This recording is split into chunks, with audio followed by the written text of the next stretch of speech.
கடல் பல மர்மங்களையும் அதிசயங்களையும் உள்ளடக்கிய ஒரு பெரிய உயிரின உலகமா இருக்கு. இந்த மர்மங்கள் அவிழ்க்க ஆராய்ச்சியாளர்கள் தொடர்ந்து ரிசர்ச் பண்ணிட்டே தான் இருக்காங்க. டீப் சீ கிரியேச்சர்னு சொல்லக்கூடிய டூம்ஸ்டே ஃபிஷ், ஆங்கிலர் ஃபிஷ், வேல்ஸ், லட்சக்கணக்கான மீன்கள், ஆமைகள் அப்படின்னு கடல்வாழ் உயிரினங்கள் உயிரோடவும் செத்தும் கரையோதுங்கிற மாதிரியான ஸ்ட்ரேஞ்சான விஷயங்கள் சமீப காலமா தொடர்ந்து நடந்துட்டு இருக்கு. இதுக்கெல்லாம் காரணம் கடலுக்கடியில இருக்கிற மித்தலாஜிக்கல் கிரியேச்சர் ஆர் சீ மான்ஸ்டர்னு சொல்லக்கூடிய ஒரு மிகப்பெரிய பாம்பு வெளியே வரப்போகுதுங்கிறதுக்கான அறிகுறி தான் இதுன்னு மக்களால நம்பப்படுது. அதுதான் லிவியத்தான்.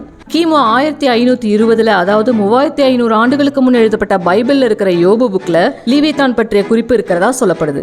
அது என்னன்னா, கடவுள் மனிதர்களை படைக்கிறப்பவே 2 மிக பெரிய பாம்பு மாதிரியான மான்ஸ்டரை உருவாக்குனாருனோ, பிறகு அந்த இனம் பெருகிட்டா மனிதர்களுக்கும் பிற உயிரினங்களுக்கும் அச்சுறுத்தலாவும் ஆபத்தாவும் இருக்கும்னு நினைச்சு பெண் லிவியத்தான கிரியேட் பண்ண கடவுளே அழிச்சிட்டு அந்த மேல் லிவியத்தான ஆழ்கடல்ல நீண்ட உறக்கத்துல இருக்கிற மாதிரி செஞ்சுட்டாருன்னு குறிப்பிடப்பட்டிருக்கு.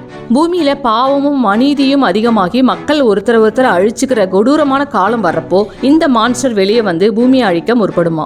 அப்ப யாராலையுமே அழிக்க முடியாத இந்த லிவியத்தானை அழிக்கிறதுக்காக அதை கிரியேட் பண்ண கடவுளை தோன்றி அந்த மான்ஸ்டரை அழிச்சு மக்களை காப்பாத்துவாருன்னு சொல்லப்பட்டிருக்கு. பகவத்கீதையில சொல்லப்பட்ட கலியுக அவதாரம் தான் இதுன்னு சிலரான நம்பப்படுது. ஆழ்கடல இப்படி ஒரு உயிரினம் இருக்குதுன்றது சயின்டிபிக்கலி ப்ரூவன் இல்லைனாலும் புராணங்கள்ல சொல்லப்பட்ட வாசுகின்ற பாம்பு இருந்ததற்கான தடயம் இப்போ கிடைச்ச மாதிரி இந்த உயிரினம் இருக்கிறதுக்கான ப்ரூஃப் கிடைக்கிற வரைக்கும் எல்லாராலையும் இதை ஒத்துக்க முடியாது.